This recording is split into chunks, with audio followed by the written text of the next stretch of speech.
51 seconds of logos.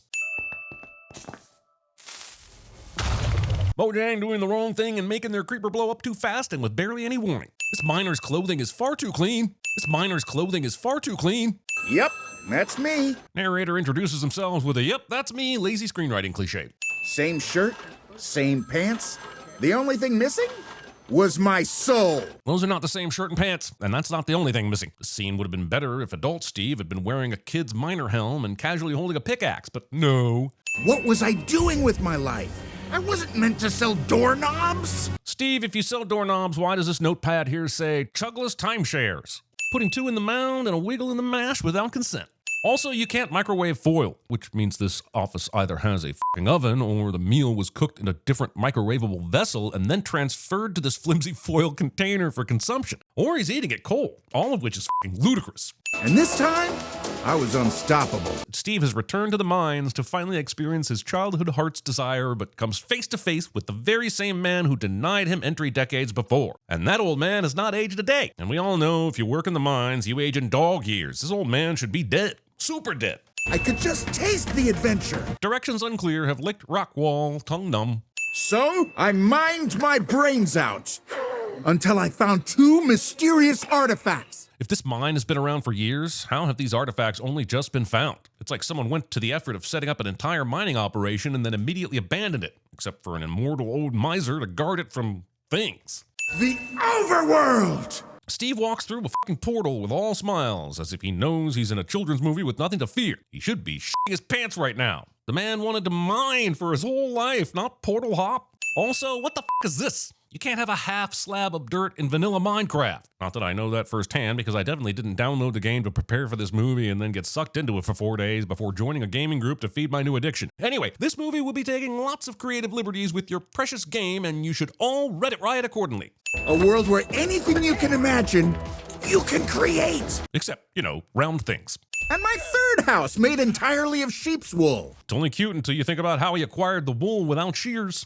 Until one day I came across some strange ruins and a conveniently placed chest. There are no magma blocks, netherrack, or unexpected holes filled with deadly lava waiting in silence to rob you of what little loot you carry in this scene. Or at least that's what some nerd explained to me while I blew cigarette smoke in their face.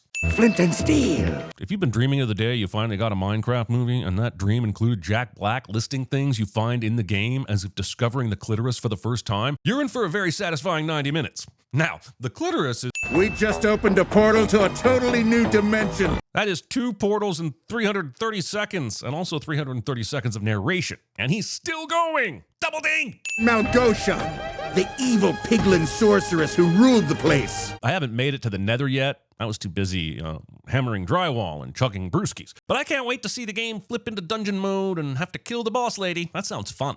Where I come from, we call this a cube. I know this one. It's the Tesseract. Wait, Allspark. Motherbox?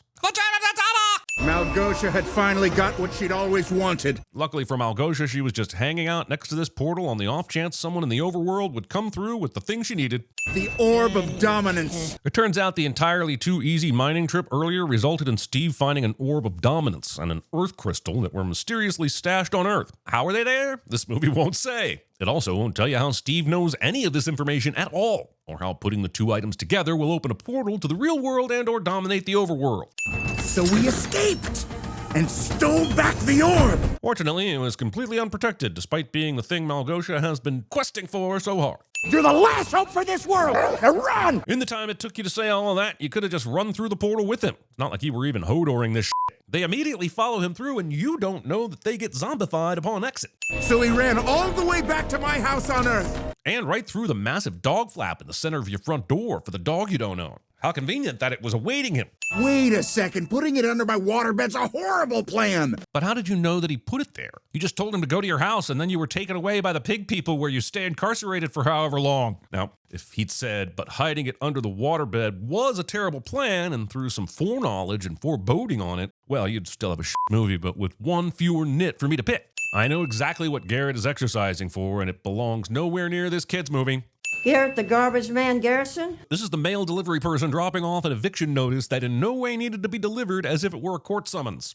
Wait, he's down on his luck, strapped for cash, and being threatened with eviction? I immediately relate to and feel empathy for this person. How did that happen? It took 5 people to write this video game tie-in, so it had better be fucking Shakespeare in quality. Well, I'm about to shovel some coal into your choo-choo train. Why is Jermaine Clement being shoehorned into a role Danny McBride was born to play? Listen, if you can keep the hammer press under on me, I'll make all your weird fanboy dreams come true. Not specifying exactly what the weird fanboy dreams are before committing to them. Garrett is quickly disappointed after purchasing an empty box for $900. An empty box that anybody familiar with the Atari Cosmos would know is not the box for an Atari Cosmos. Everyone watches the grown man have a temper tantrum instead of awkwardly looking around at the gravel beneath their feet to avoid eye contact during the embarrassing parts like everyone actually does in real life. My anguish over the absence of an Atari Cosmos means I will completely ignore this mysterious glowing cube that definitely seems to be made of magical shit. Chugless was not my first choice either, but it was Mom's dying wish for us to live here. Audience won't empathize with a kid unless they've got dead parents cliche. Also, what kind of fucked up dying wish is that? Dying wishes should be limited to vague platitudes only, and certainly not mysterious foreknowledge of an impending adventure. I am forced, you heard me, forced to assume that we are existing in a secret sequel to Who Framed Roger Rabbit, since no one is paying any mind to this clearly animated doll. I made you Mom's signature tater tot breakfast pizza, so you can hand out slices on your first day. Attempting to hand out slices of something that is inherently unsliceable. You might think that I'm going to sin disrespecting someone's top pie with your dirty fingers, but instead the sin is firmly on the stupid kid for bringing it in the first place. You probably heard that my husband Clemente recently divorced me. I feel sorry for all the cinema goers who were likely enjoying this Jennifer Coolidge divorce anecdote, but found it difficult to hear over the sound of 111-year-olds chanting, "Bring us the chicka jockey, you stalling f***s!" The teacher, who was a stickler for still art, is actively allowing the newest person to their school to craft a device out of dangerous materials and test them without any concerns. Also, the movie can have the awkward kid f*** up in front of everyone and be even more of an outcast. This could be grounds for expulsion, Henry. I need you to call your guardian. Isn't that something you should be able to do? You know, in case the kid in question tries to call the video game store guy that they met this morning instead of their guardian. So when she said, "call your guardian," it was just so he could be picked up? No meeting about the rocket jetpack that destroyed a town mascot? Whoever divorced you is a complete idiot. Because they married her in the first place? Henry's missing. I tried the school. I tried his phone 1,000,000 times. If she'd actually tried the school, they would have said his uncle picked him up, to which you would have replied, "What f***ing uncle?" and called the police before eventually suing the school. I thought he'd still be in detention for blowing up Chucky the Chip. How does she know he did that? Is her third side hustle private detective or schoolyard creeper? We're not in Idaho anymore. We're not in Kansas anymore, cliche. In the name of all that is unholy is that CG abomination. It's like those artist renditions of what Homer Simpson would be like in real life, but with 7 extra filters of fuck no. This is the most coherent line of dialogue in the entire movie, and it can be attributed to none of the 5 screenwriters. Oh, how pretty! It is. How little piggy got pretty colors to use while in the hell of the Nether, where there is no sky to inspire him, however, is beyond me. What am I doing here? Same character whose name I've forgotten. Same. You won't find TNT in the wild unless someone planted it there, and you definitely won't find diamonds this high up. Okay, fine, I play Minecraft, but I only use it to recreate my favorite scenes so I can nitpick them in 3 dimensions. How's he doing that? I don't know, but it might work. It will? Does he not have to gather all the wood in order to use it? You can't show us him punching 2 tree blocks and skip ahead to him having all the materials he needs to build this giant-ass fort. I mean, you can, but you know what will happen. Jesus, cubular Christ, this is for kids? You idiot! Run! Watch out! Exactly the thing Garrett should have done in the first place instead of standing there and ogling the damn thing while being chased by zombies.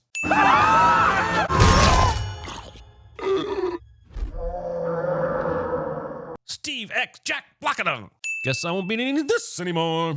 Worst part of zombies is when the writers don't give us the goddamn courtesy of absolute death. They just keep coming until the sun kills them? Have they forgotten how much pocket space zombie meat takes up? What do I do with zombie meat? Unless you get the Earth Crystal, there's only one way you could ever replace it. There's another Earth Crystal? Is there another domination orb? It seems that things can be made from nothing around here. So does any of this save the world by getting the unique item actually mean anything? We did just kill like 20 zombies. More like 15. More like 5, actually, that you saw. The rest were killed by the sun, so credit where credit is due. Can you imagine driving past this creature and, well, you know, just driving past it? This villager survives this.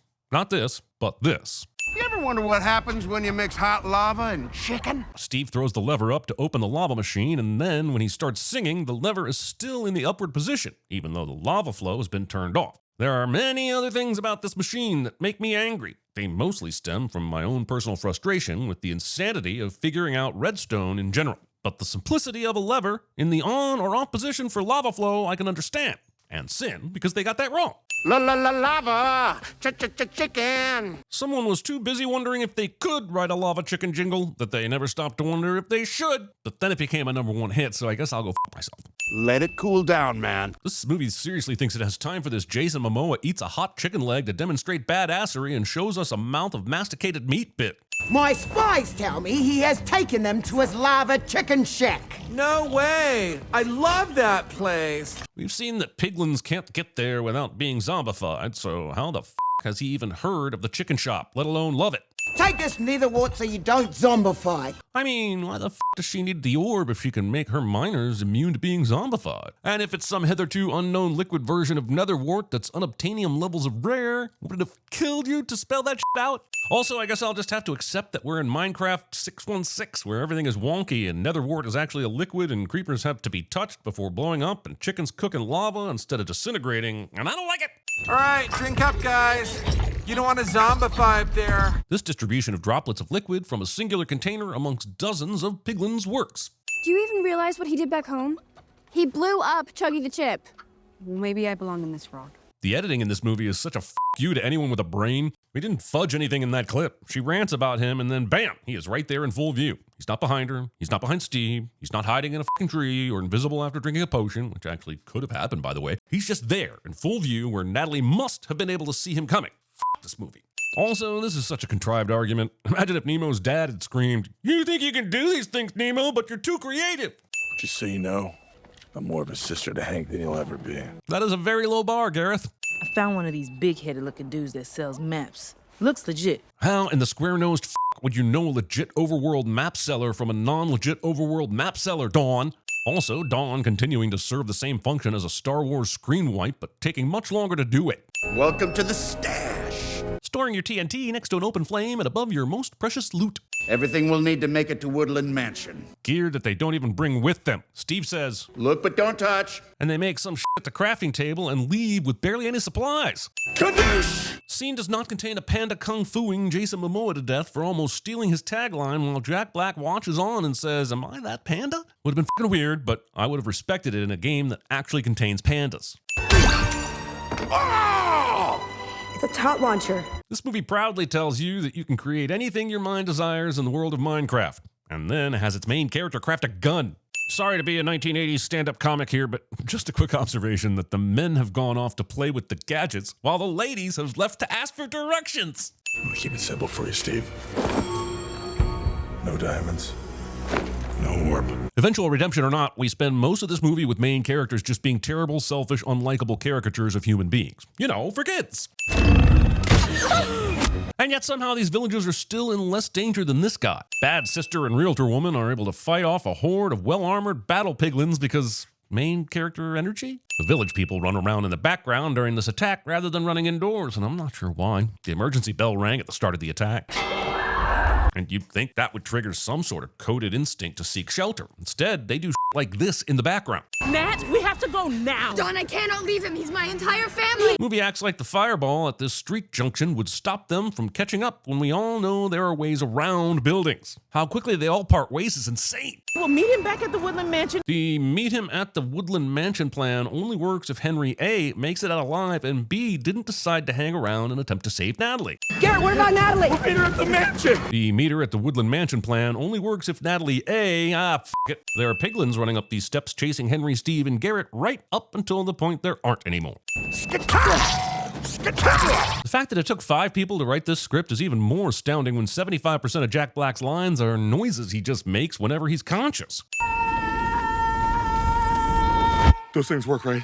Absolutely. They're just programmed to scare the shit out of you first so that they have less weight to carry. The orb, which does not fit into this pocket, stays intact during the entirety of this scene. The piglins have set up this net which means they somehow knew that the gang would jump off this mountain and fly this direction. This isn't a pod race where the Tuscan Raiders can set up a trap somewhere they know the racers will be. This means they must have traps set up everywhere on the off chance their targets fly past. I'm gonna squeeze for your safety. I understand. If you had Jack Black and Jason Momoa 69ing in a Minecraft movie on your 2025 bingo card, then congratulations and please stop making movies.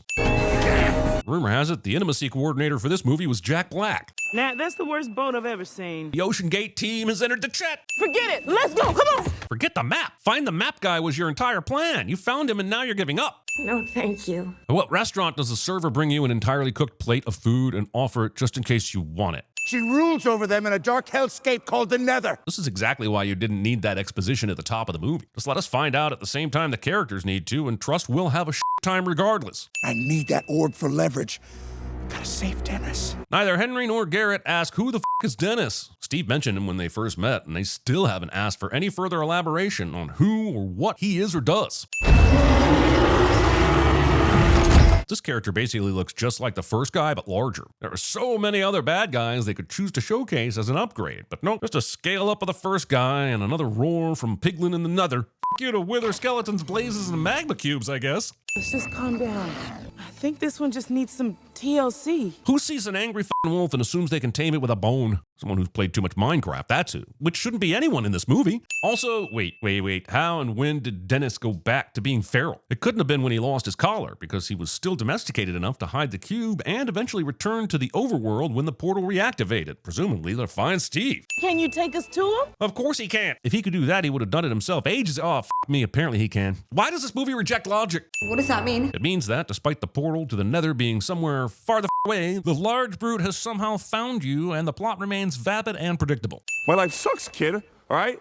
I'm a freaking loser. Skip. I feel like you get me and you're an incredible listener. Oh, this is still happening. I was trying to make 3 floors, but I didn't have time to make like a dollhouse. You're in a world where you can create a literal house in minutes. You could have made a 1/10 scale model of the place in no time at all. Please don't be mad at me for this, okay? But I accidentally stole the orb while you were crafting. Last time we saw Henry with the orb was back when Steve arrived. Then, yes, we saw that you magically had it in your jacket at Steve's stash hut, but I can't find anything that looks like you deftly pickpocketing Henry. And Henry never once checked to see if the most powerful artifact in the overworld was still on his person, even after the flight. Go, Hank, go, while we row! Here's Henry's plan as we heard it. I could build stairs to the second floor, sneak in through the window, and snag the earth crystal. So why didn't he do that? If Steve knows the layout, why didn't he get Henry to build up to the right window instead of one on the opposite side of the house, causing him to run across these stairs? The fact that the Vindicators immediately stopped their attack leaves me to assume they weren't chasing Henry at all, and they were actually just out to murder this door. Mission accomplished. You gotta be kidding me. Thing everyone says after opening every empty chest in a Woodland mansion somehow makes its way into the film. Chicken jockey! If you've been on the internet, you'll know this was a big deal in theaters. It's apparently because this zombie situation has something like a 0.23% chance of happening, which lines up very nicely with the 0.23% of a I give about clunky references like this. Like all good guards, the Enderman decides to turn up after the item it's guarding is stolen. Henry wasn't even sneaking around. This would be like Danny Ocean running around kicking all the slot machines and hoping for a payout while security does f*** all. You'll never be as cool as me, Hank. This is all your fault, Henry. It appears the Enderman is torturing Henry by showing him reality? What the? For no reason at all, Henry snaps himself out of the trance and defeats the Enderman by randomly swinging around because he's starting to believe. Hank, did you get the earth crystal? He's holding it in his hands, Steven. Let's get out of this hellhole! Yes, but don't show any of the fight sequences that would get you through all the Vindicators to the front door. That would make this movie less interesting. I've been tracking your scent from 2 biomes away. But why would you need to track them when you said that one of your spies knew they'd be at the Woodland Mansion? You just played yourself by over-explaining, movie. Played yourself. I don't know, everyone. Feels like that could have been avoided pretty easily if the orb had been in one of the zippy compartments. Garrett is disturbingly close to killing Henry with this non-consensual throw and will never be taken to task for that. Also, none of the following crashes break the earth crystal or any of his bones. Skip. Let's Minecraft! Square credits. The Notebook says that diamond is the strongest type of sword, and I continue to be impressed that this movie is nether right. They are facing the end of the overworld and probably their lives, and this fucking kid is shading his drawings. Discount Eruptimus Prime. Someone actually thought this looked cool. Granted, the movie doesn't show me whether or not they saw the battlefield before they took on the Horde head on, but it sure seems like they could have snuck around this portal and approached from the other side because there are no enemies there. I'd have been tempted to give back at least 10 sins if the Ender Pearl only teleported the gun, since that's the thing that threw it. Her whistle stops the big brute because he somehow knows that her whistle was meant for him specifically. If only you lived in a world where you could create maybe a third or even fourth block that could get you even higher. I know, it's using a lot of imagination, but just think of the possibilities. No. Was Garrett just hiding somewhere waiting for the perfect time to swoop in? Or was he already on his way? And this is just some incredible timing. He's either getting a sin for being a coward or a sin for being suddenly psychic. Yes! No. I want you to jab in the tentacles. How'd you learn how to do that? Don't ask. I mean, I'm assuming he prodded it? Why did this have to have a Garrett was doing sex stuff with this poor Ghast's tentacles subtext? Garrett and Henry blow the shit out of this tower, holding their only chance of getting home. Not sure how they could have predicted that the orb would choose to fling itself away from the explosion. Every minute knowing you has been a horror show waste of time. My thoughts exactly. There you got constraints, judgments, obstacles. You have constraints, It's some kind of sadistic vindicator fight club. judgments, There was such embarrassing dancing. and a movie's worth of obstacle evidence here in the overworld too. The grass is always greener, I guess. Vio con Dios. It means goodbye, brother. No, it doesn't. Damn nitpickers just ruining a harmless good time for everyone. Natalie decided to share her new skill set with the real world. Survival mode, self-defense. With zero professional training at all and a half dozen lawsuits to follow. And Henry? He finally got that jetpack to work. And was immediately sanctioned by the FAA. Instead of sending these pointless post-credit scenes that do nothing for nobody, I'll leave you with this thought. I couldn't help but think of Jumanji throughout this movie. It succeeds everywhere this movie fails. It's so good at being a video game tie-in movie that it didn't even need an originating video game to tie in to. Also, pointless post-credit scenes that do nothing for nobody.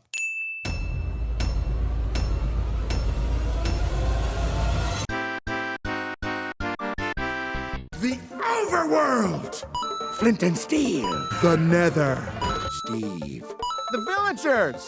An iron golem. Massive red shrews. TNT. Firework rockets. Boots of swiftness. Diamond armor. Ender pearl. Crafting table.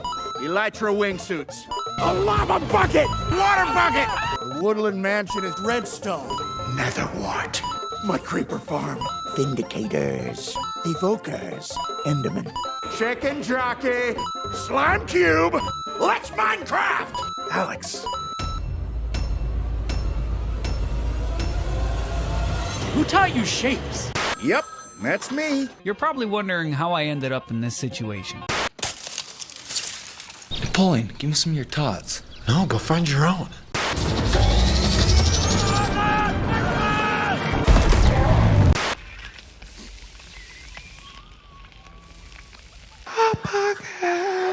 Better to stay in here, dear. Yes, there's nothing you want out there. You want to see a blade? I'll show you a blade. That's not a knife. That's a knife.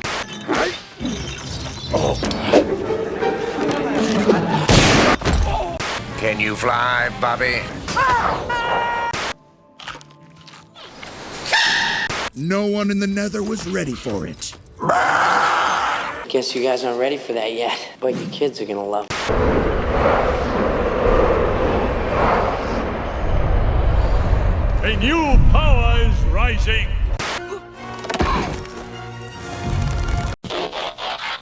I am Optimus Prime.